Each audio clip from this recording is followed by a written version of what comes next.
Hi friends, welcome back to Nitya's channel. நான் உங்கள் நித்யா. நம்ம இன்றைக்கி பார்க்க போகிறது இட்லி சப்பாத்திக்கு ஒரு சூப்பரான சைட் டிஷ் தான் பார்க்க போகிறோம். சென்னா கிரேவி எப்படி பண்ணுறதுன்னு பார்க்கலாம். வாங்க வீடியோக்குள்ளே போகலாம்.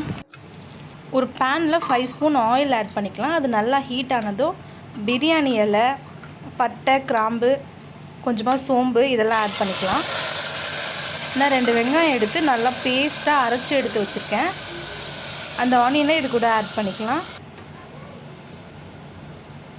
இப்போ நல்லா மிக்ஸ் பண்ணிக்கிட்டே இருக்கணும்.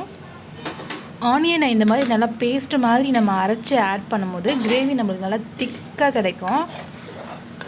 நான் 2 பெரிய சைஸ் வெங்காயம் தான் கட் பண்ணி ஆட் பண்ணியிருக்கேன். பாருங்கள், இப்போ கலர் நல்லா சேஞ்ச் ஆகிடுச்சு. ஒரு கோல்டன் கலரில் சேஞ்ச் ஆகிடுச்சு.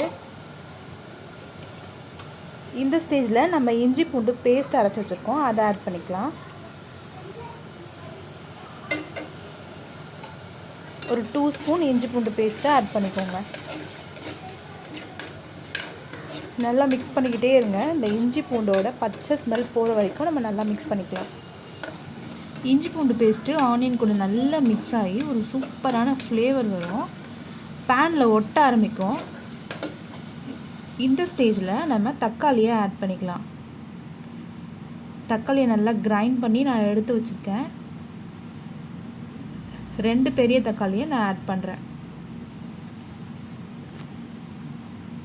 நல்லா கிரைண்ட் பண்ணி ஆட் பண்ணிக்கோங்க. அப்போ தான் நம்மளுக்கு ஒரு திக்கு பேஸ்ட்டு கிடைக்கும்.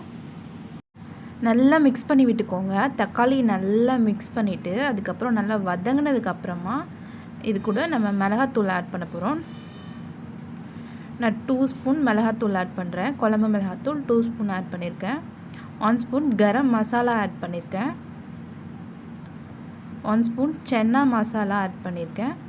தேவையான அளவு சால்ட் ஆட் பண்ணிக்கிறேன். உங்களுக்கு காரத்துக்கு ஏற்ற மாதிரி நீங்கள் ஆட் பண்ணிக்கோங்க. நல்லா மிக்ஸ் பண்ணிக்கோங்க. இந்த பேஸ்ட்டு கூட இந்த மிளகாத்தூள்லாம் நல்லா மிக்ஸ் பண்ணிக்கோங்க. மிளகாத்தூளோட ரா ஸ்மெல் போகிற வரைக்கும் மிக்ஸ் பண்ணிக்கிட்டே இருங்க.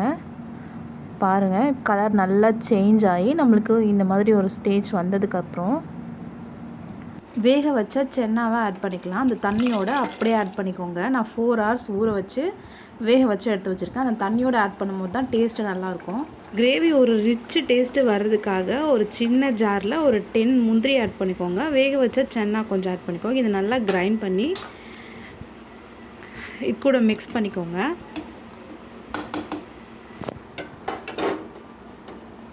நல்லா மிக்ஸ் பண்ணிக்கோங்க. டேஸ்ட்டு ரொம்ப சூப்பராக இருக்கும்.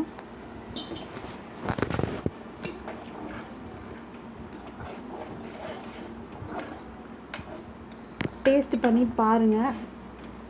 உங்களுக்கு தேவைன்னா உப்பு ஆட் பண்ணிக்கலாம், மிளகாத்தூள் ஆட் பண்ணிக்கலாம். நல்லா கொதிக்கணும்.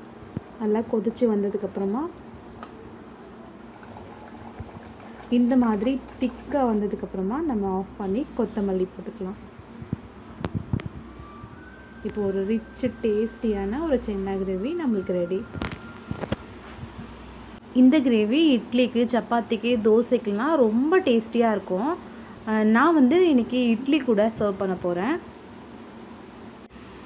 நான் இட்லி ப்ரிப்பேர் பண்ணிகிட்ருக்கேன். இட்லி ரெடி. இட்லிக்கு சென்னா கிரேவி சைட் டிஷ் ரொம்ப டேஸ்டியாக இருக்குது. இந்த வீடியோ உங்களுக்கு பிடிச்சிருந்தா லைக் பண்ணுங்கள், ஷேர் பண்ணுங்கள், சப்ஸ்கிரைப் பண்ணுங்கள். பக்கத்தில் ஒரு பெல் ஐக்கான் வரும், அதையும் கிளிக் பண்ணி ஆள் கொடுத்துக்கோங்க. அப்போ தான் நான் அப்லோட் பண்ணுற வீடியோஸில் உங்களுக்கு நோட்டிஃபிகேஷன் வரும். Bye friends, thank you. நெக்ஸ்ட் வீடியோவில் பார்க்கலாம்.